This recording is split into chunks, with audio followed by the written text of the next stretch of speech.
So as a beginner, what are the key things to keep in mind when I'm thinking about my left hand over here? Now, there are lots of videos here on the channel about left hand shape and things, habits to avoid. But let's talk now about what is the actual first thing that you're going to do as a beginner with your left hand, and what do you need to focus on.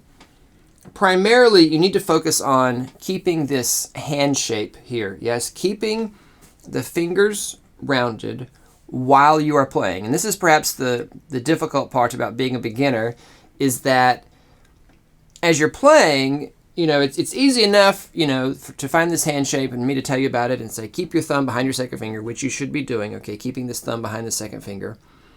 But making sure that you are stopping and resetting this as you are playing, okay?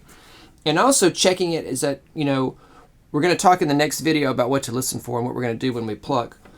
But maintaining this hand shape while we're doing everything else, okay?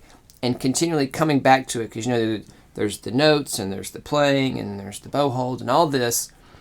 And there's lots of things to think about and focus on here in the beginning.